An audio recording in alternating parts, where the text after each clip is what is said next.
ಟಿವಿ9 ಕನ್ನಡ ಸುದ್ದಿವಾಹಿನಿಯ ಬೆಂಗಳೂರು ಕೇಂದ್ರ ಕಚೇರಿಯಲ್ಲಿ ಕ್ಯಾಮರಾಮನ್ ಆಗಿ ಕೆಲಸ ನಿರ್ವಹಿಸುತ್ತಿದ್ದ ಪ್ರಶಾಂತ್ ಕುಲಕರ್ಣಿ ಅವರ ಅಕಾಲಿಕ ನಿಧನದ ಹಿನ್ನೆಲೆಯಲ್ಲಿ ಇಂದು ಕಲಬುರಗಿ ನಗರದ ಪತ್ರಿಕಾ ಭವನದಲ್ಲಿ ಜಿಲ್ಲಾ ಪತ್ರಕರ್ತರ ಸಂಘದ ವತಿಯಿಂದ ನುಡಿನಮನ ಶ್ರದ್ಧಾಂಜಲಿ ಸಲ್ಲಿಸಲಾಯಿತು.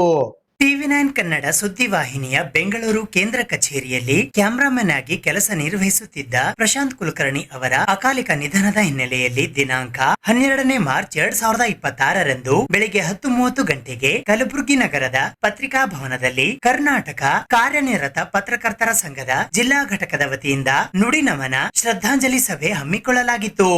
ಪ್ರಶಾಂತ್ ಕುಲಕರ್ಣಿ ಅವರ ಭಾವಚಿತ್ರಕ್ಕೆ ಪುಷ್ಪ ನಮನ ಸಲ್ಲಿಸಿ 1 ನಿಮಿಷ ಮೌನಾಚರಣೆಯ ಮೂಲಕ ಅಗಲಿದ ಪ್ರಶಾಂತ್ ಕುಲಕರ್ಣಿ ಅವರಿಗೆ ಭಾವಪೂರ್ಣ ಶ್ರದ್ಧಾಂಜಲಿ ಸಲ್ಲಿಸಲಾಯಿತು. ಪತ್ರಕರ್ತರ ವಿಡಿಯೋಗ್ರಾಫರ್ ಆಗಿರ್ತಕ್ಕಂಥ ಪ್ರಶಾಂತ ಕುಲಕರ್ಣಿ ಅವರು ನಮ್ಮನ್ನಗಲಿ ಹೃದಯಘಾತದಿಂದ ನಮ್ಮನ್ನಗಲಿದ್ದಕ್ಕಾಗಿ ನಮ್ಮ ಪತ್ರಕರ್ತರ ಸಂಘದ ರಾಜ್ಯ ಸಮಿತಿ ಮತ್ತು ಜಿಲ್ಲಾ ಸಮಿತಿ ಪರವಾಗಿ ಅವರಿಗೆ ಶ್ರದ್ಧಾಂಜಲಿ ಸಭೆಯನ್ನು ಆಚರಣೆ ಮಾಡ್ತಾಯಿದ್ದೀವಿ.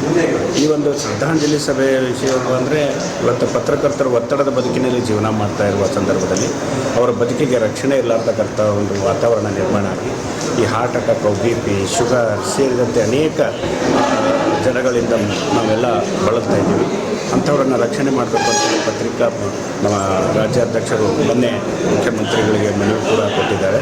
ಈ ಪತ್ರಕರ್ತರಿಗೆ ರಕ್ಷಣೆ ಸಿಗಲಾರ್ದಂಥ ವ್ಯವಸ್ಥೆ ಒಳಗೆ ಮುಂದಿನಿಂದ ಎಲ್ಲರಿಗೂ ರಕ್ಷಣೆ ಸಿಗುವಂತಾಗಲಿ ಅಂತ ನಾನು ಎರಡು ಮಾತು.